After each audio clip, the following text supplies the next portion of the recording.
This month we are going to be embellishing the bear snowman that we made last month.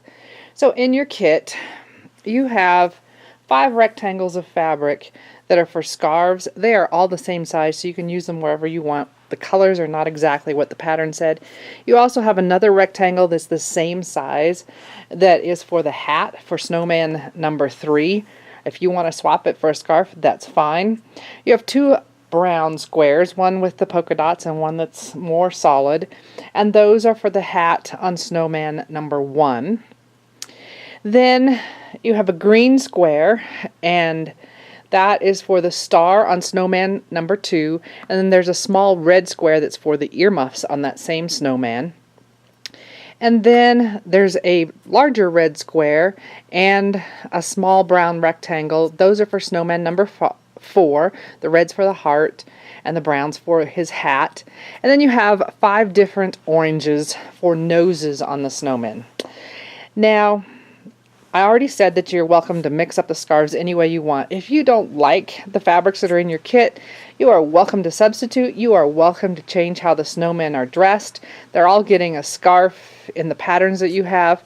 And the noses, those oranges are more than big enough for at least 2 noses. So if there was one orange you didn't want, feel free to swap it.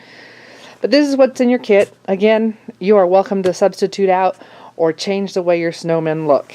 Your patterns this month include 4 pages. Page that is numbered 7 has all the pieces that we're going to applique this month, and you can just trace them off of that. Then the rest of the pages are our snowmen, and it is placement for those. If you wanted to, you could take a clear transparency sheet and copy those and use it as an overlay over your pattern. You could also trace it onto clear plastic vinyl if you wanted an overlay. I am just eyeballing it. I can see well enough where to put the pieces for the scarf or the hats that I'm satisfied, so completely up to you. Now last month we used the cereal boxes, or I demonstrated the cereal boxes.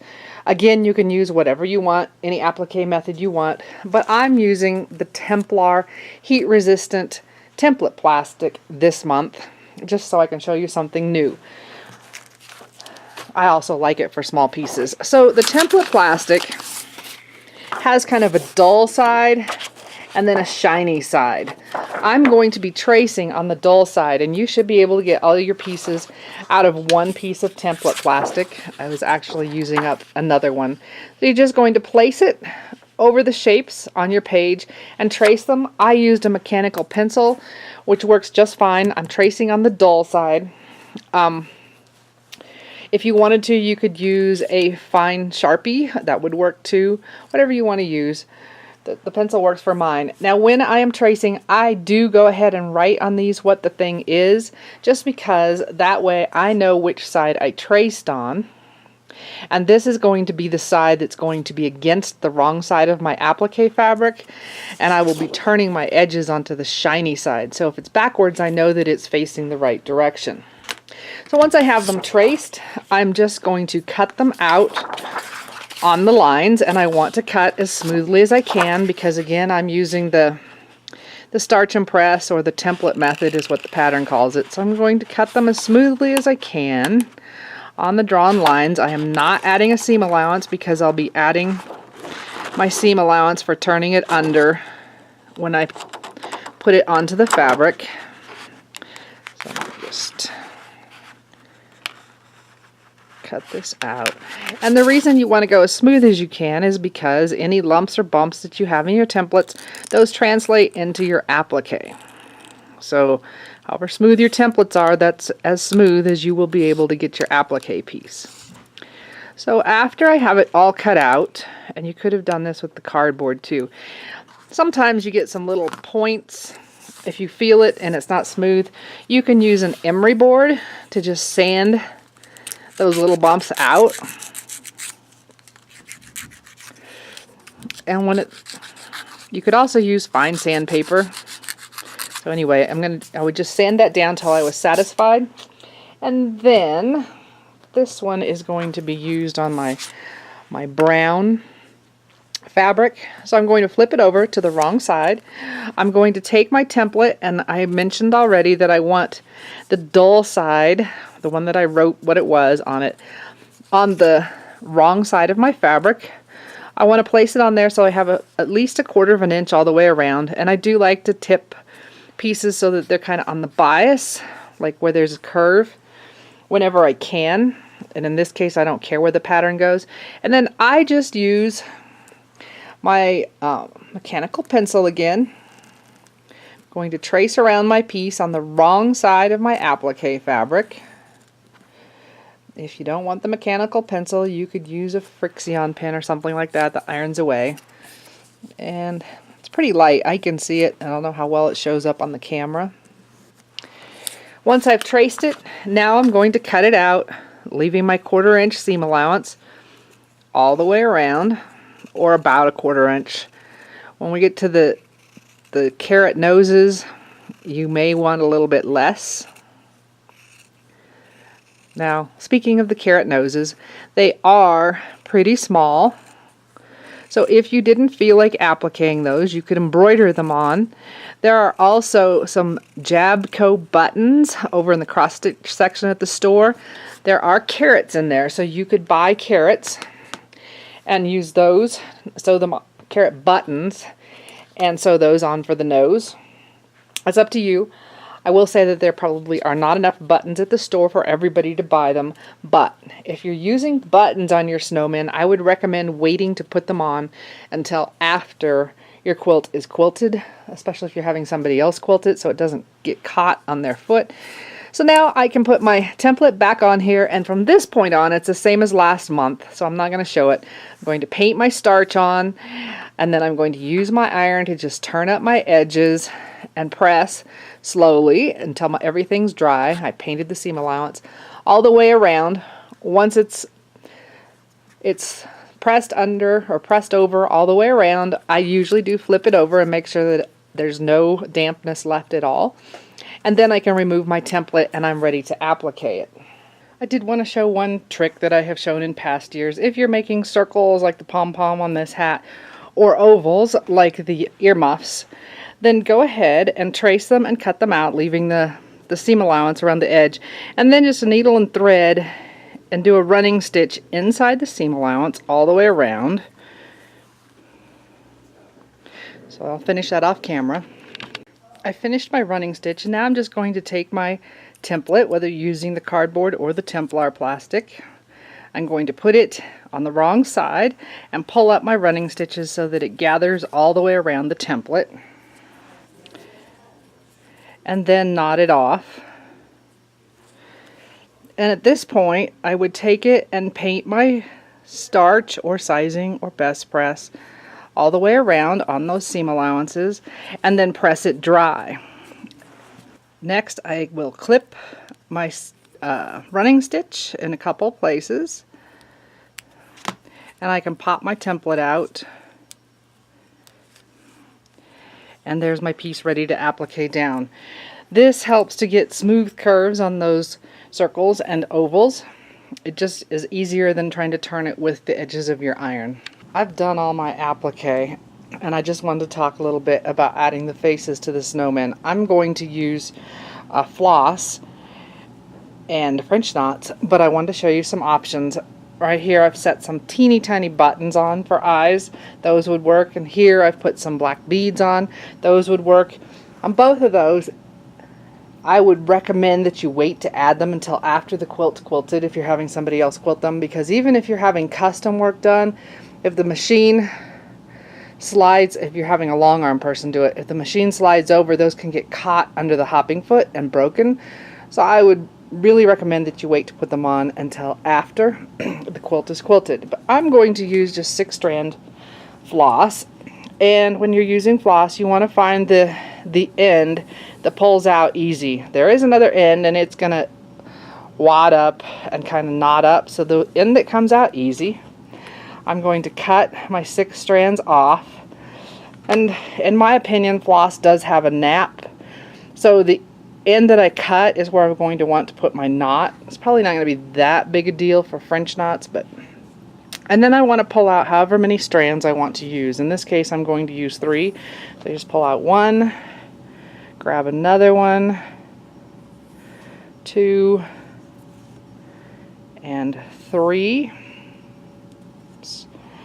And then I'm going to wind this back onto my skein, and I'm going to wind with the cut end first so that I can keep track of which end comes first.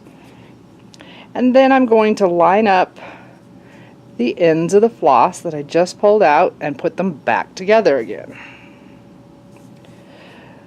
There's that one. There's the 3, and then smooth them out so that they're all running smooth.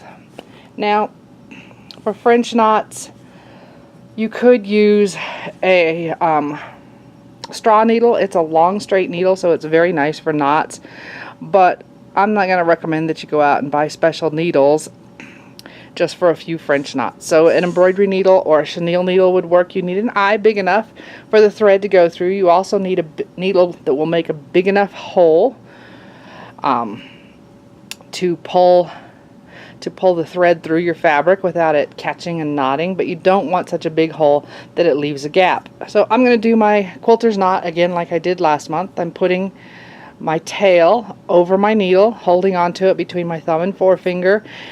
The thread that's coming from the tail up toward the needle, so not the very cut end, that's under my fingers. I'm going to wrap around my needle 2 or 3 times and pull through. Hopefully. Well, let's try that again. That's why the Millner needle would be a little bit easier for knots, because it slides over. The embroidery needles or the chenille needles have a bit of a taper in them, but I have my knot in here now, so I'm ready to do my French knots. I mentioned a straw needle for doing the French knots. I'm not doing that today, but it does go through easier.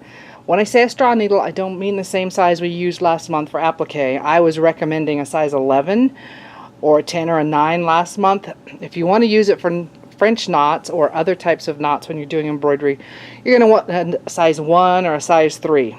Okay, so I have marked my dots for my snowmen, for their eyes and the ones that have mouths, with a Frixion pen. You can use anything to mark them. A pencil would work, but I like the Frixion pen because if I put the dots in there and I don't like where they ended up, I can remove them with heat. Now, Frixion will come back if you get below like 15 degrees. I can't remember exactly what it is, but in the freezing range. I'm not so worried about that when I'm doing embroidery because I'm usually embroidering over it. Other things that I might mark with would be permanent, so if I make a mistake, I have to cover it up or live with the mistake. So that's just my preference, but again, a pencil would work. So I'm going to bring my needle up through that dot that I have and pull all the way through. Then I'm going to hold on to my thread, and maybe I should have done it with other than brown. I'll fold it back. Put the thread over the needle. I'm keeping the thread kind of not tight, but taut. I'm going to wrap it around the needle 1, 2, or 3 times. When I'm doing a French knot, I don't want more than 3 wraps, because when I get more than 3 wraps, then the French knots like to tip over. Now I'm going to go back down in that dot, not in exactly the same spot where I came up, but close to it. I'm going to hold those wraps taut around my needle. Now when I say taut, I don't want it so tight that I can't push the needle through, but I want to hold it to keep the wraps neat around the needle. I'm going to pull the needle through. So you'll have to release the tension enough so that your needle can actually make it through there, and pull all the way down. So I'm holding on to those threads until I have to let go. Let me do it again. I'm just going to travel over here. That is a fairly long travel, but I have batting or fleece behind my snowman, so it's not going to show through. Again, I'm coming up in the dot, pulling my thread all the way through, holding on to the thread, putting it over my needle. Let me zoom in.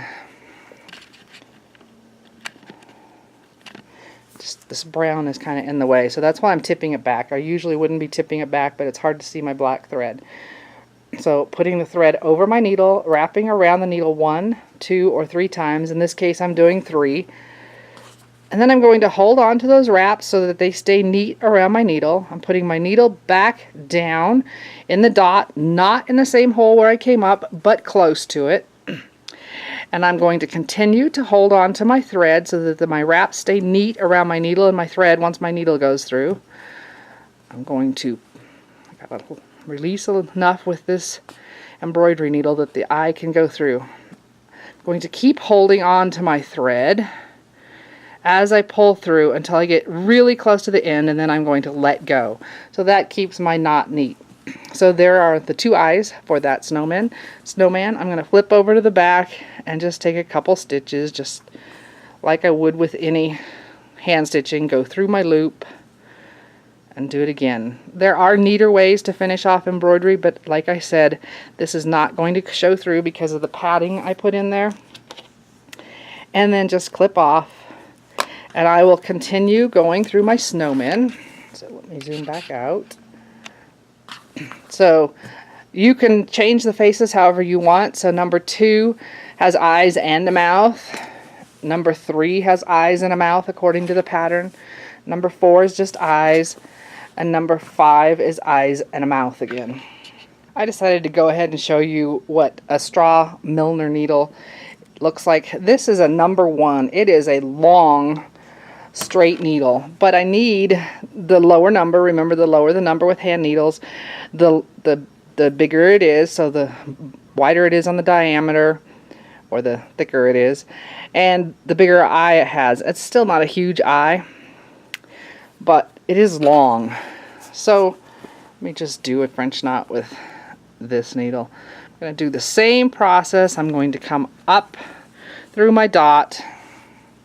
I'm going to wrap around my needle 1, 2, or 3 times, in this case 3, go down right next to where it was, hold on to my loops, and I think you can see how much easier that went through than when I was using the embroidery needle. Now the embroidery needle was thinner, it's just a tapered needle, so it's thicker up by the eye, so your loops have to get around that. So I pulled up in the same spot, wrapped around my needle 1, 2, 3 times, down right next to where I came up, holding on to my thread so that it stays neat around the needle, and it just slides right through with the Millner or straw needle. They're the same thing. I know I'm saying 2 different names, but they are the same needle. I've embroidered all my faces, and you can keep embellishing to your heart's content. The pattern suggests fringe on the scarf, and you could just do single stitches and stitch it down, so straight stitches for the fringe. You can add snowflakes in the background, although this is kind of a busy background. Once everything's done, you are going to be trimming it down. I'm not going to yet because this is going on display and I don't want it to fray, but trim it down to the size shown in the pattern. I said you could do the scarf with straight stitches. I did mine with a stitch or turkey work.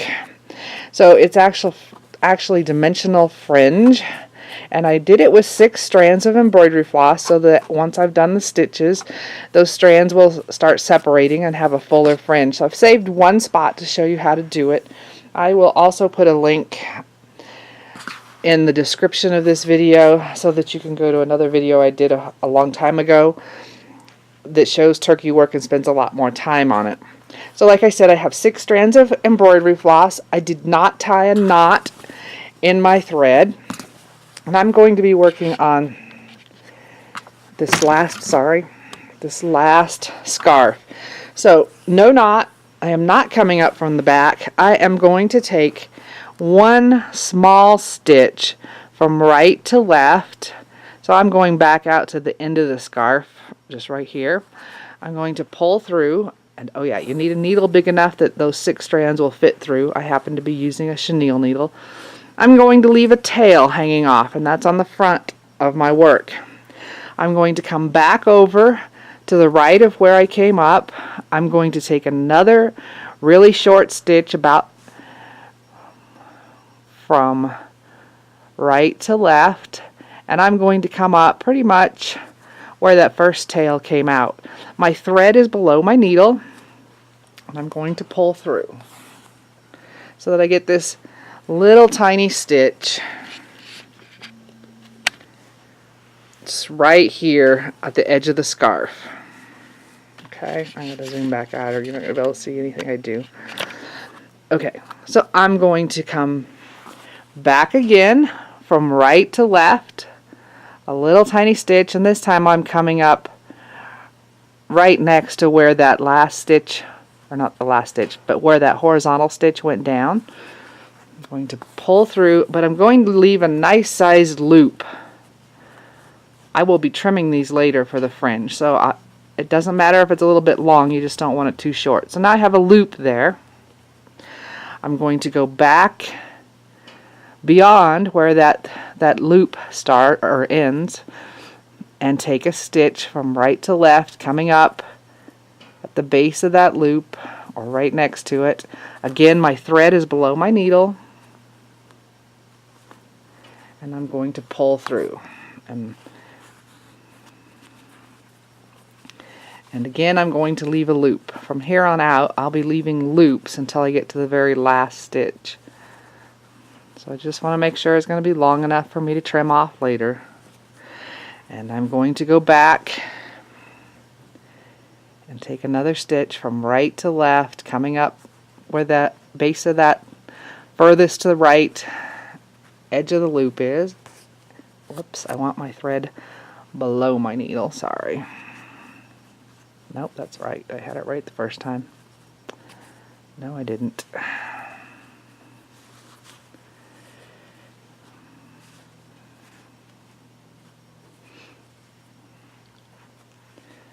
When I'm doing this, I just always want to make sure that that horizontal stitch going across the edge here is covering those bottom edges of the loops. So again, right to left, threads below the needle, pull through. I want that tail out of there. And I'm just pulling this tight. Once it's pulled tight, these loops won't go anywhere. I can pull on them and they're there nice and tight.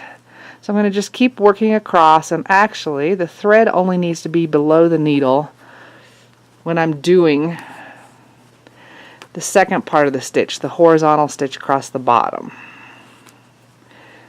So I've got a loop up there. Now I want my thread below my needle because I'm backing off to do the next side of next part of the loop.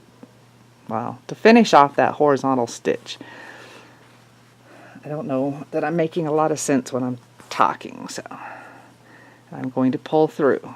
So after I do that stitch, I want my thread to be coming out at the top of that horizontal stitch to the right.